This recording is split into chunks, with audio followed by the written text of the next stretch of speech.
La vida no es perfecta, se habrán dado cuenta. Tiene sus accidentes, tiene sus cascadas, tiene sus escombros que hay que tratar de saltear.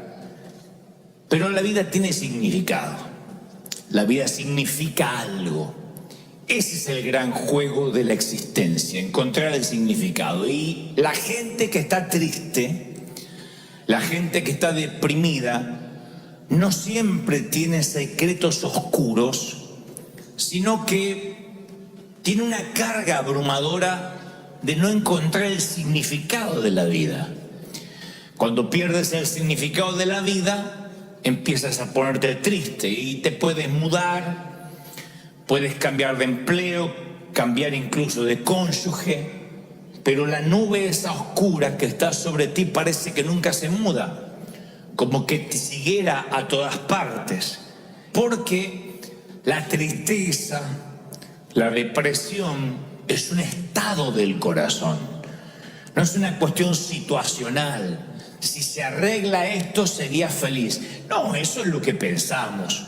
No obstante, la tristeza es una nube que se posa sobre nosotros y nos define. La depresión es un camino a través de la oscuridad. La depresión es una enfermedad devastadora del espíritu.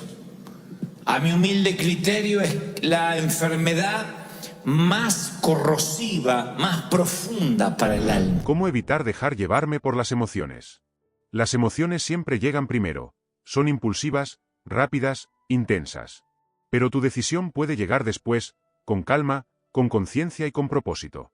La clave está en no reaccionar en automático, sino darte el permiso de pausar, respirar y pensar, porque la pausa es el puente que separa el error del acierto. Una forma de evitar dejarte arrastrar por las emociones es aprender a identificar lo que sientes antes de actuar. Pregúntate, ¿esto que siento es real? No dejes que el cómo te sientas controle tu estado de ánimo.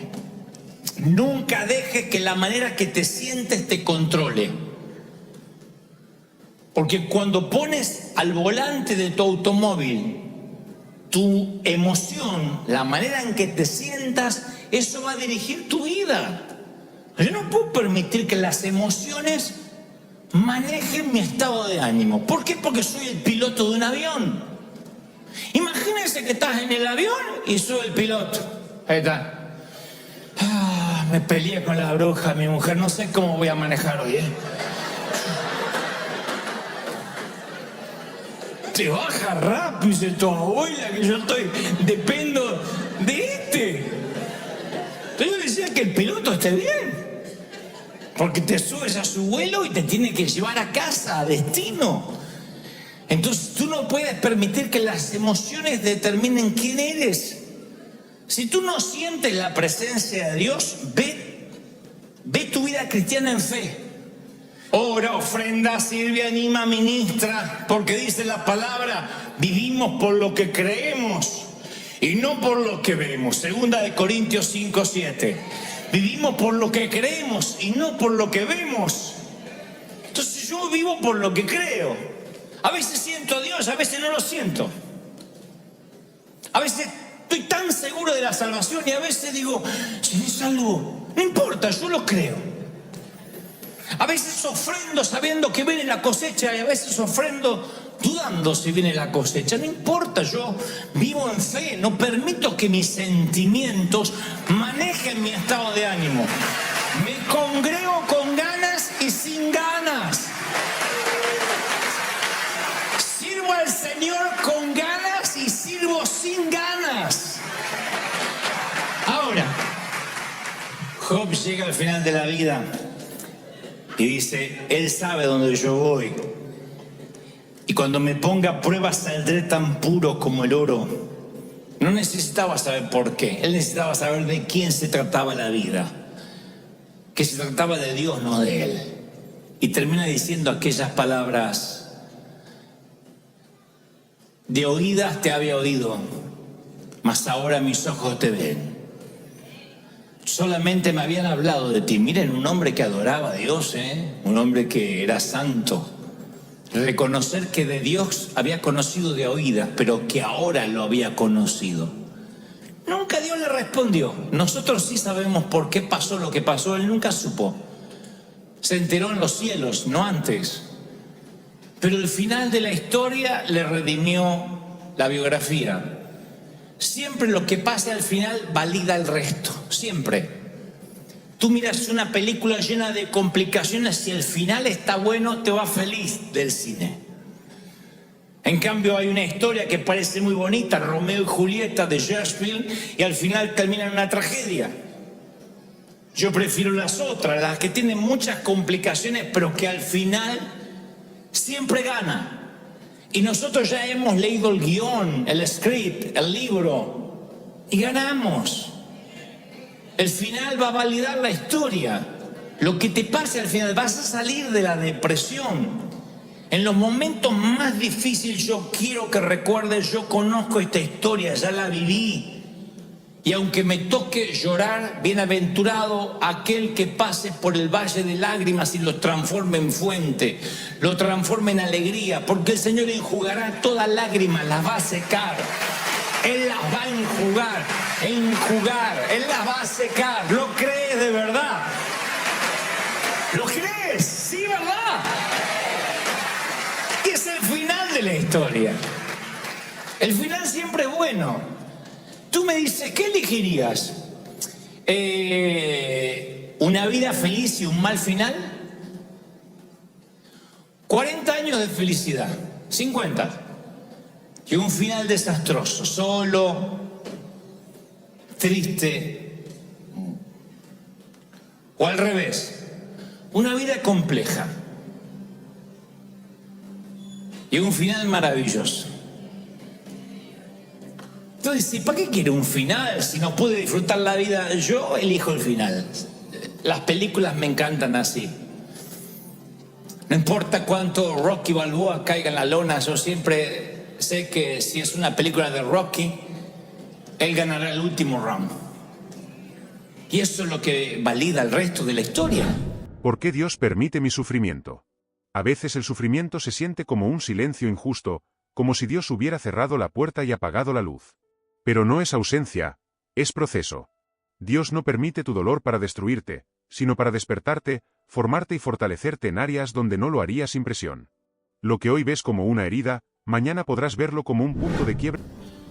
¿Permite Dios que suframos? Bueno, hay un autor que dice, a veces Dios acuesta a sus hijos en la oscuridad. Dios permite el sufrimiento. Te voy a decir algo que no te va a gustar escuchar, sí. Pero nunca cede el control, nunca. Nunca te dará más carga de la que sabe que podrías llevar.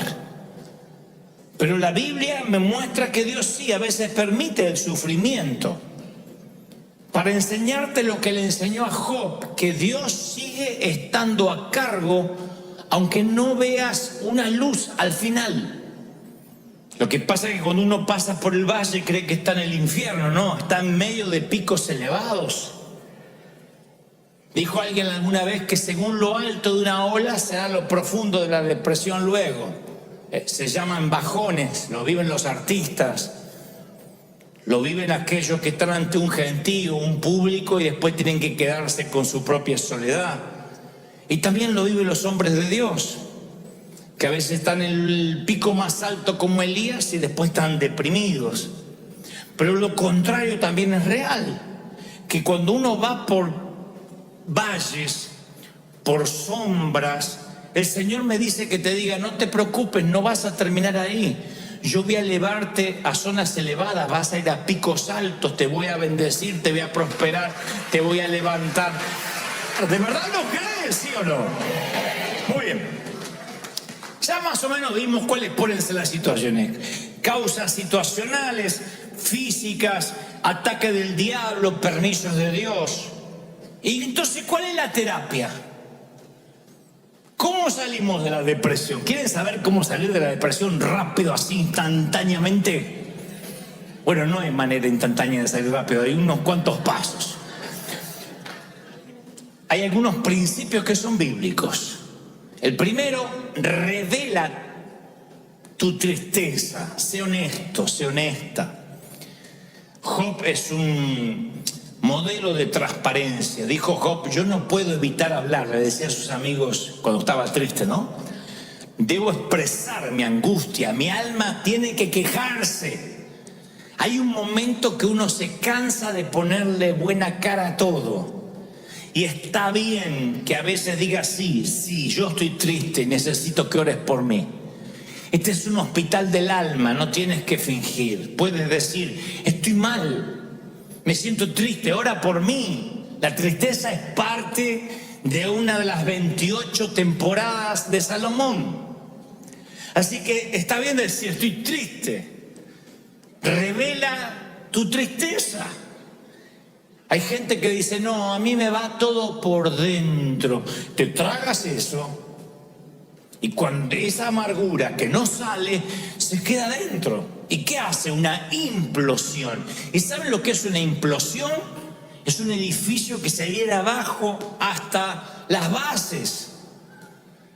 Una explosión sobrevive de una explosión, pero de una implosión no. Entonces no te tragues. Tienes una iglesia, tienes pastores, tienes gente amiga, dile: estoy triste, orá por mí, porque a veces no le encuentro sentido, me siento que no valgo para Dios. Entonces, primer paso, los que están anotando la receta: habla, jetón, habla. Jetón dije. Segundo, resiste tu depresión. ¿Qué es resistir? No es confesar positivamente: no tengo. Es intencionalmente: quiero salir de esta situación. El paralítico que está junto al estanque de Betesda, Jesús le dice: ¿quieres ser sano? No es una pregunta retórica. Jesús quería saber si de verdad el tipo quería ser sano o le encantaba ser paralítico. A ustedes dicen: ¿a quién le encanta ser paralítico? Y hay gente que le encanta la autoconmiseración. Hay gente que le encanta que le den. Hay gente muy necesitada en las luces de los semáforos pidiendo. Pero hay otros que le quitas el cartelito de cartón y los mandas a trabajar y se les acabó el negocio. Porque les encanta que le den, ganan más dándole que yendo a trabajar. Y hay gente que disfruta la tristeza, le encanta dar lástima y decir: no, es que yo me encanta estar así, me encanta que oren por mí, y ponen cara de borrego a punto de degollar y dice: oren por mí, estoy mal. Pero no estaba feliz, sí, pero se me fue la felicidad. ¿Cómo describe Gebel la depresión y qué podemos hacer para combatirla? Dante Gebel describe la depresión como un valle oscuro del alma, un lugar donde uno siente que perdió el color, la fuerza y hasta el sentido de seguir adelante. Él reconoce que no es simple tristeza, ni algo que se resuelve con frases vacías como «échale ganas». Según su enfoque, la depresión es una batalla interna donde la persona se siente atrapada entre pensamientos pesados, silencios que duelen y un cansancio emocional que parece no tener explicación. Un consejero dijo alguna vez: la depresión, la tristeza sin sentido o con sentido, al cabo es tristeza igual, es una agonía permanente, día tras día, noche tras noche, a nivel casi arterial. Es una agonía que no acaba, que no te da respiro. La depresión es un parásito. La depresión es algo que te chupa, te absorbe, te quita energía. Y yo sé que estás diciendo: bueno, pero yo no elegí esta situación. No te estoy condenando. Porque la depresión o la tristeza es una condición humana que no respeta la estatura espiritual de nadie. Hace relativamente poco un pastor amigo al que conocíamos se quitó la vida. Que estoy hablando ya de lo más extremo de la depresión. Pero todos sorprendidos, su esposa, sus hijos, porque decía: ¿cómo no lo vimos venir? Se suponía que un pastor no se deprime. ¿Cómo que no? Si yo veo a los héroes de la fe deprimidos y la lluvia cae sobre justos e injustos y la depresión también. Veo a Moisés, escucho esta metáfora de la depresión y dice: solo no puedo soportar este pueblo, la carga es demasiado grande. Números 11:14 relata esta expresión. Si esta es la manera, Dios, en que piensas tratarme, será mejor que me mates. Hazme el favor y ahórrame la miseria. Este es Moisés pidiendo que Dios lo mate. No es una licencia poética que se hacía: moriré por tu amor, Romeo o Julieta. Acá quiere que Dios lo mate. Quieren que les busque otro similar. Elías. ¿Hay alguien más tremendo que Elías entre los mortales? Sin embargo, Elías dice: basta, Señor, quítame la vida porque no soy mejor que mis abuelos. Primera de Reyes 19:4. Tocaron fondo los dos tipos. Sin embargo, Dios se reúne con ambos en el monte de la transfiguración. Los dos que tocaron fondo, en la melancolía más absoluta, se elevaron a la cima terrenal más alta que un ser humano jamás tuvo: estar a la par del Señor en el monte de la transfiguración. Moisés y Elías. Ahí están los dos potenciales suicidas.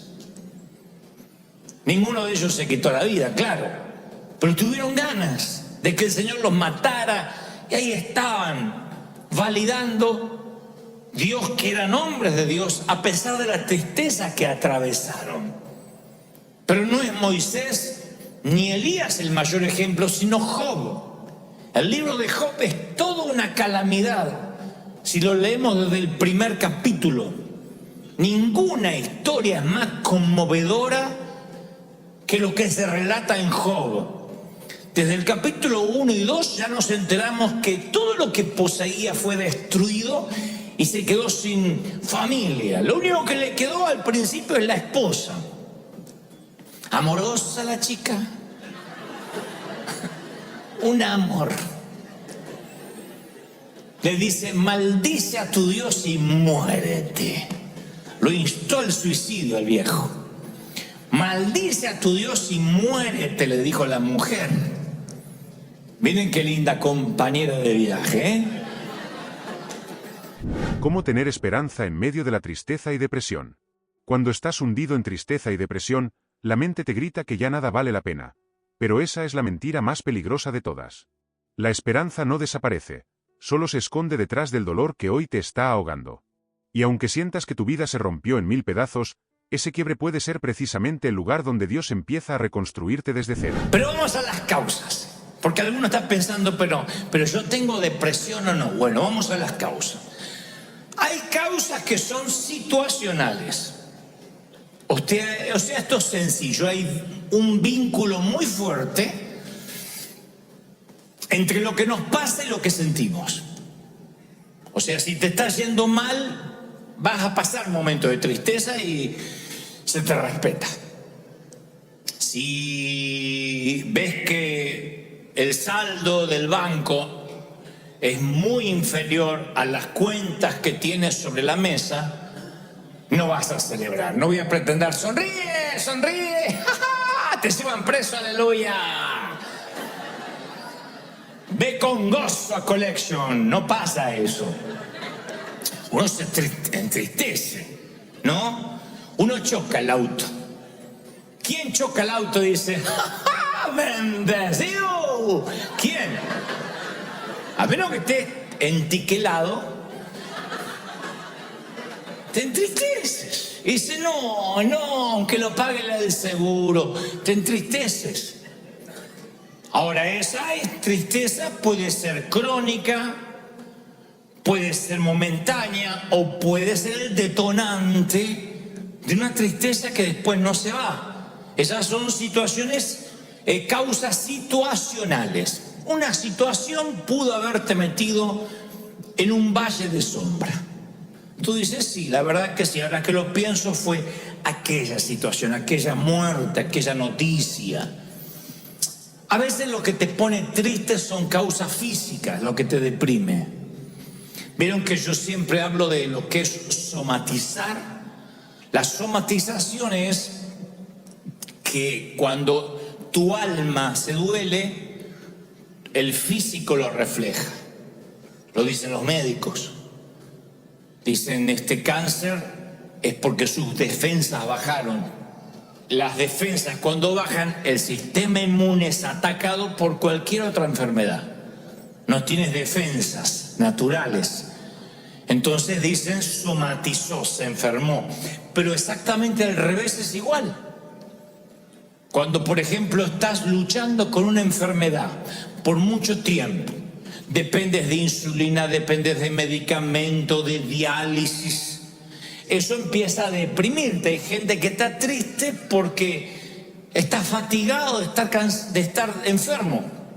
Entonces es muy probable que esto no sea una causa situacional, sino una causa física lo que te deprime. Después hay causas satánicas, claro que sí, diabólicas. Satanás ataca a Job de dos maneras: destruye la familia, las posesiones, y le llena de llagas todo su cuerpo. Ahora, ¿cuál es el blanco de Satanás? ¿Ponerle una lepra a Job? No. El blanco de Satanás es que Job empiece a dudar de la bondad de Dios. Cuando hay un ataque diabólico, lo que busca Satanás es que pierdas la esperanza. Que digas, yo ya no estoy fundado en Cristo. Esto me está pasando porque Dios no me ama. Ahí valió la lepra. Pero si con lepra, si perdiendo la casa, si con crisis sigue diciendo, yo no sé cómo voy a salir de esto, pero Dios es fiel y me va a sacar. Satanás no tiene objetivo, no tiene el blanco, no lo logra. Así que tu depresión puede ser por situaciones comunes, puede ser porque estés enfermo, puede ser por un ataque diabólico o porque Dios lo permitió. ¿Cómo entender por qué pasamos por sufrimiento? A veces sufrimos porque la vida está acomodando cosas que tú no te atreverías a mover. Personas que tenían que irse, caminos que ya no te pertenecían, puertas que tú seguías forzando aunque ya no tenían nada para darte. El sufrimiento, aunque injusto y cruel, te detiene para que veas lo que no querías ver, que estabas viviendo deprisa, viviendo por inercia, viviendo desde el miedo o desde la costumbre. Es duro aceptar que lo que duele también enseña, pero es aún más duro quedarte donde ya no creces. Entender por qué pasamos por sufrimiento es una de las preguntas más dolorosas que un ser humano se hace. Pero no entiende por qué. ¿Por qué perdió todo? Si él no estaba en pecado, si él no metió la pata. A él le molestaba no entender por qué está pasando lo que pasa, como a ti. Ese es el quid de la cuestión. Vamos al meollo de por qué estás triste. Estás triste porque no entienden por qué te pasa lo que te pasa. Dice, ¿por qué Dios no me guió cuando me casé? ¿Por qué Dios no me guió cuando fui a ese empleo? ¿Por qué Dios no me guió cuando me mudé? Desde algo trascendental como compartir la vida con alguien. ¿O por qué Dios no me dijo que esa cafetera se me iba a romper? El difunto pastor Ray Steadman escribió, pocas cosas son más difíciles que soportar el sufrimiento sin sentido. Si uno pudiera ver la razón por la que tenemos que pasar lo que pasamos, lo soportaríamos más fácilmente. Pero los problemas sin sentido son algo corrosivo para nuestro alma. Claro, sin sentido aparente. Cuando no entendemos por qué nos toca una temporada por el hospital. Uno no lo entiende. A ver, capaz que como adulto sí. Pero un niño, ¿hay explicación por la cual ver a un niño sufrir? ¿Qué hizo el niño? ¿Qué tan malo pudo ser para merecer estar confinado a una silla de ruedas, a sueros, a respiración asistida? Entonces uno cuando se pregunta ¿por qué? Y se le pregunta muchas veces como Job, uno empieza a perder la fe, uno empieza a perder la esperanza, porque a medida que más se arraiga la tristeza, más se pierde la esperanza. Y sin el ancla de la fe, sin el ancla de la esperanza, es muy difícil revertir la situación. Por eso Job está paralizado y pregunta más de 6 veces en un capítulo: ¿por qué? ¿Por qué? El Señor Jesús pregunta a su Padre: ¿por qué me has abandonado? Y ni Job ni Jesús en ese momento reciben respuesta. El Hijo de Dios no recibe respuesta del Padre: ¿por qué me has desamparado? Job no las recibe en todo el libro, Dios no le responde por qué. Y por lo que veo, nunca lo supo. Y no está mal preguntar por qué. El problema es pensar que nos merecemos, que Dios nos debe una respuesta. Porque ahí es cuando cerramos nuestro corazón hacia Dios. Cuando ya no es una pregunta, sino una exigencia al Creador. Y decimos: Dios me debe una respuesta, Dios exige una respuesta. No somos quién para exigir respuesta. Dios es Dios.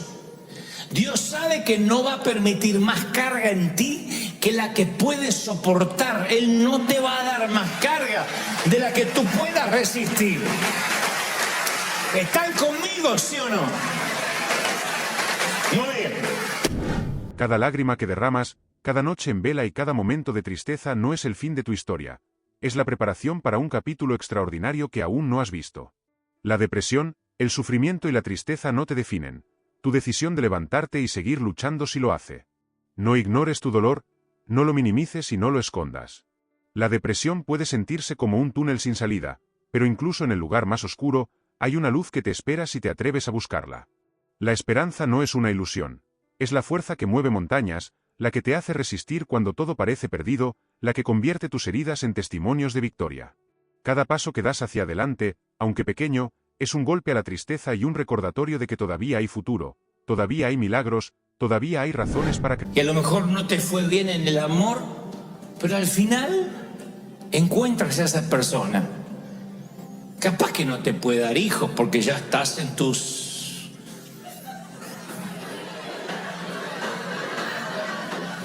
¿Cómo decirlo? En la edad de la nostalgia.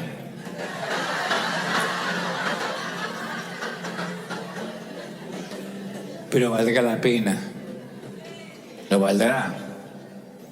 Yo decía en el servicio anterior: piensa en un cuadro mental, un sitio, un lugar que te gustaría estar.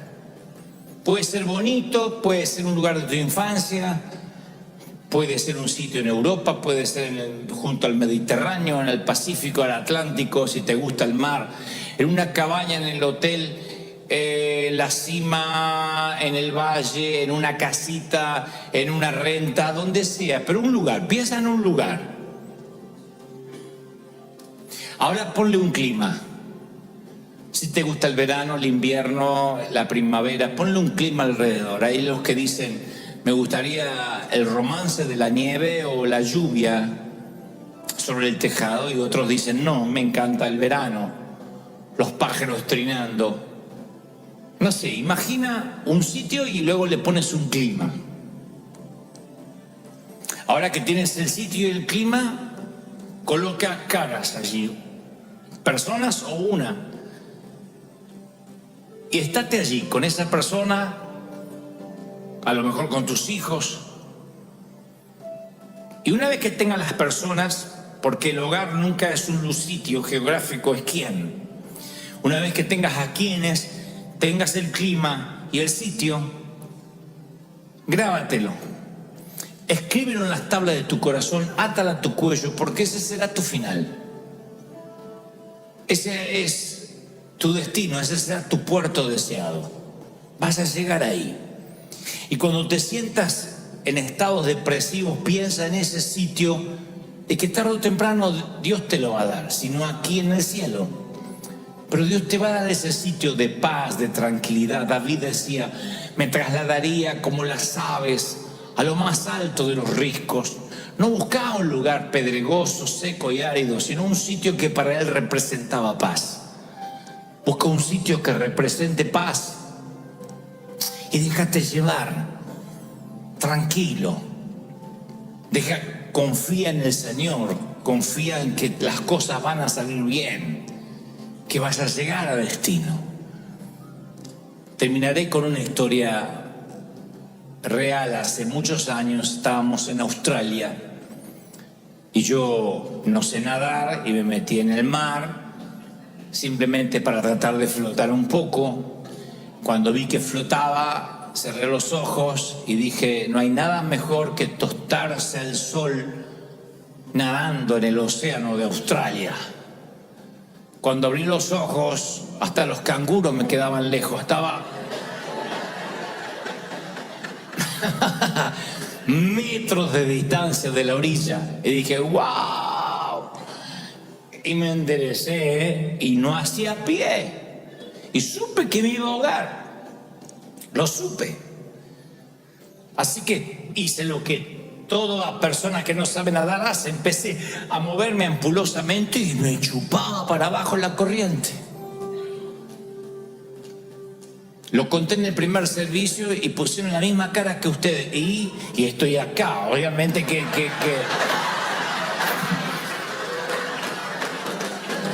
Estuve 3 días muerto, alabado sea Dios.